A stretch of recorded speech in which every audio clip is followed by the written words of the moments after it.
Yeah, Mel had a question that inequality is at an all-time high. Can those with too much, whether it's money, power, consumption, learn to share or conserve in a sustainable manner? So I guess there are some extremes of wealth and poverty in the world, as we can see, and how do we minimize those extremes in a way that's more just and equitable? Obviously, I don't think anyone's advocating for equality in terms of sameness. That's kind of impossible. Nobody can get paid the exact same wages as everybody else, but he does bring an interesting point. So thank you, Mel, and I'll pass it to the panelists, and whoever has the mic first, if you'd like to say something about it or somebody else would like to say something, just raise your hand, and then I think that'll be probably our next to last question, or last question, and then we'll hand it over to our concluding remarks. So please go ahead. Okay, so just to clarify, Steve, it's about the growing gap in inequality contributing to a greater disruption of peace? Yes. Okay. So this is something I would think of in kind of energy states. When you think of a giant pendulum that's swinging back and forth, that system with the larger swings and area to travel between the two points in that pendulum make it a very powerful oscillation. It has a really strong clock mechanism to it. That's great when you have a really strong mechanism between the two things. If you think of that as between your gap for the have and have not that you cycle in between, you have to also understand that you can't in perpetuity keep all of the have and all of the have not in that state. That doesn't exist. This is not the world that we live in. And there will be a flip of that have and have not, and that will be the model of how that changes. Over time, and a healthier way to do that is to actually keep a lower amplitude of that pendulum. You don't want it to be so big because it should go back and forth. You should have, sometimes you have more. We all know in our own lives, there are times we have more and there are times we have less.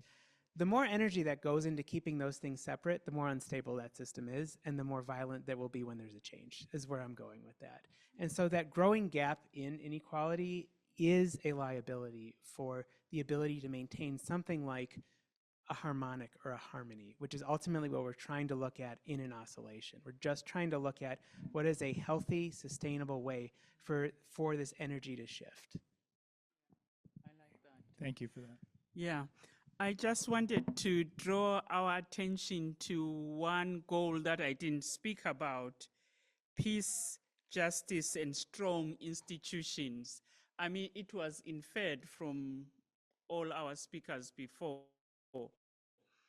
But I also just want to add that if we really want to narrow that gap, we need to think seriously about the whole notion of justice. Is this just? And I think if all of us look at ourselves in the mirror on a daily basis and see whether we are in the business of social justice, I think, and be guided by these principles that have already been done by other people. You know, we have the development goals that the United Nations has agreed on.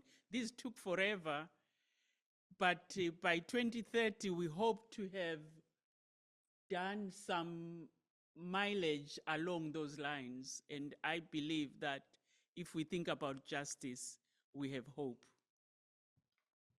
Thank you. The social psychologist in me wants to comment on like norms and how we as a society have kind of normalized the celebration of people who take much more than they need to the detriment of other people and to the detriment of society. And we all in this room, but all of us in the world, have the capability and the opportunity to change that and to say it's actually not socially acceptable. What is socially acceptable is to share and to make sure that, like you mentioned earlier, that downstream people are taken care of, because unless they are, that position is unsustainable and it will eventually rot from within and falter. So just a little bit. I don't know the quote, but Peter Drucker in one of his quotes said, you know, money took over society in a span of a century, but in the coming age, knowledge will be replacing that, something along those lines. And I know that, social status and social class is what we are dealing with. There are those who are ultra wealthy and there are those who are ultra poor. But I believe that the world that we're going to be seeing is going to be focused on knowledge. And knowledge will be the key to drive where you are in the social circle, social class. And I really believe that it will give a lot more opportunities to those who didn't have them in the past. And it's going to change the world for the better. Great. Thank you for that. Thank you. We have time for one last question. And certainly, this is a different angle towards achieving peace. And there's a question in regards to what are some of the technological resources? How will technology promote a more peaceful society, a more peaceful world? So. The wrong person is holding the mic. I'm not technology. Right. Well, I think the new hot word is AI. That's the everyone's talking about AI. I hear it in the hospital. I hear it everywhere. I think AI is very important technological innovation for the future. There's a lot of improvements. We're living in a very fast-paced society, and in a fast-paced society, we forget to really hone in on what is true and what is false, because we're so fast. Everything that we hear seems to be true. I believe that AI technology can really identify misinformation before it starts going viral. And this viral is a virus. Either it goes in the right direction or it goes in the wrong direction. And we are all living agents of this. Either we live in truth or we live in false, and these technologies can identify. They have the ability to identify misinformation before they are widely spread and before they can really get into our ethos, in our brains, and we start believing them. That reminded me of a Peter Drucker quote I once read that talked about, with better tools, we need to create better carpenters. And I think with technology, as we're seeing these kinds of advances, it's not hard for really powerful technology to not be used for good. Like, it's not hard, as we can see going on in the world all the time. And so in terms of what being a better carpenter means, I'm not sure it's just better at operating or having a better user guide. I think being a better carpenter also means understanding the impacts of that technology, the ethical implications of that technology, how it fits into a broader world and a broader society. So bringing back those ideas of relationships and interconnectivity has to be paired with technology all the time, because it so easily can be used in ways that aren't really the way we'd want a better carpenter to use them. Thank you for that. Okay. Kibukili, would you like to say one last concluding remark, and then we're going to kind of wrap things up? I'm going to pass the mic over, or actually maybe our beloved Dean Sprott can say a few words. He actually came under difficult circumstances. He's definitely fighting some coughing and has really been a little bit out of sorts, under the weather, but thank you so much for coming out. So Kibukili, maybe if you would like to say a last concluding remark, and then I'll hand it over to Dean Sprott, and then we have Michelle Flynn to kind of... My last thing really is what I said before, and I'm going to appeal to all of us to take ourselves seriously, look in the mirror and do the right thing, because all of us have a conscience deep down somewhere. And I think if we go deep, we can make the world we live in a better place. All right. Thank you so much. Dave Sprott, yes, sir. If you'd prefer just to... This is just a wonderful thing tonight. It's so good to be here and meet so many new faces. I actually got to meet Betty Hagelbarger for the first time tonight, which is absolutely the highlight of my evening. So wow. Where is she? Can she just... okay, great. Well, please give her a hand. I've spent many hours and days at Hagelbarger Cafe, so thank you. And definitely people coming together, breaking bread and eating together is probably one of the things that bring us all together too much more likely. So I don't think my voice will last much longer. Just want to wish you all a lovely evening. Thanks for being here. I'm going to turn it over to my friend and boss, Michelle. Okay. Yes, Michelle, if you wouldn't mind coming up, and that way the folks can hear you via Zoom. I'll just hand the mic over to you to say a few concluding remarks. Thank you. Thank you so much, everyone. And it's so nice to be here this evening. Michelle Bly, I'm the provost here at Claremont Graduate University, and this is the exact kind of event that makes me so proud to be a part of CGU and so proud to be a part of this amazing community. I also just want to give a shout out to Professor Jean Littman-Blumen. When I joined Claremont Graduate University in 2002 as a brand new assistant professor, she was a role model, an icon, a senior scholar, and a tribute to what the study of leadership and scholarship should be. So thank you, Jean.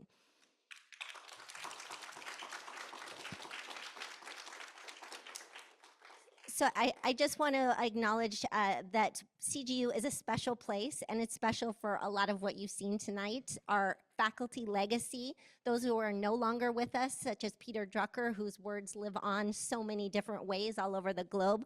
Also Professor Jean Littman-Blumen, who we get to invite back and have her sustained legacy shown through in the students that she's inspired literally all over the globe and across decades that have come back to be here with us both online and in the room.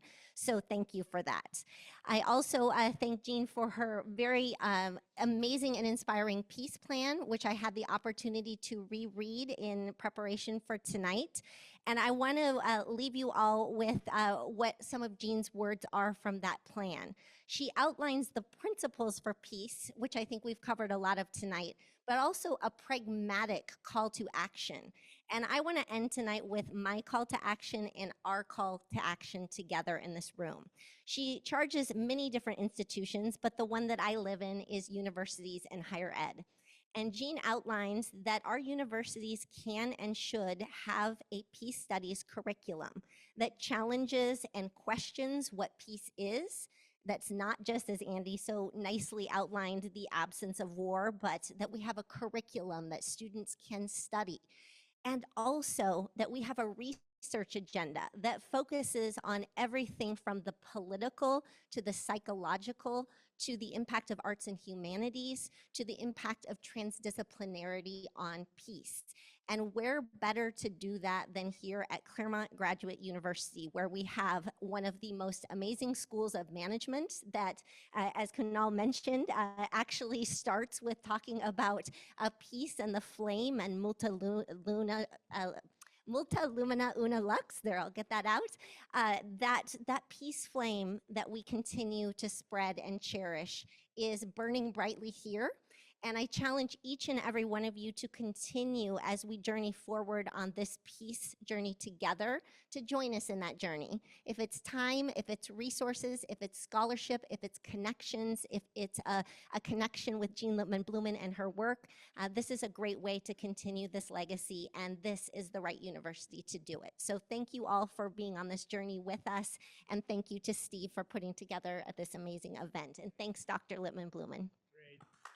Thank you, Michelle. I'm so encouraged. Our executive VP, which is essentially the chief academic advisor for Claremont Graduate University, I'm encouraged by her leadership and the folks, the leaders around her, that CGU in the next 100 years will forge a path that's going to be sustainable and difference-making for the world. So, and we have, of course, last but certainly not least, Jean. Yes, please. First of all, I want to say thank you to Tomo and all of the people who helped Tomo to organize this conference and the one we had last year. And also our monthly peace conference or call that we have that's really important. And I want to thank each and every one of you and my students who said such kind things about me. I find it hard to believe them all, but I appreciate your kindness and your love, and I return it full scale, full scale. And I'm pleased that Dean Sprott has announced, or at least he told me, that he is going to have a peace course at uh, at the Drucker School, and I think that's perfectly wonderful. And I would suggest, Dean Sprott, that you challenge deans and of management schools across the globe to follow your example so that you call on the whole world of management schools to do that. And I would like to see the president of our university challenge presidents of colleges and universities worldwide to require at least one course on peace for graduation. And think about that. If all the people who go to college and university, all of them were required to take one course on peace, think of the impact that that would have globally. And also think of the impact that would have on CGU if we were the ones who were the originators of that idea. So I am indebted to all of you. I learn everything I know, I think I learned from my students. So when students look in the mirror tonight and know that you're the ones who taught me, okay? And thank you, Michelle, for your kind words. Thank you, Jean.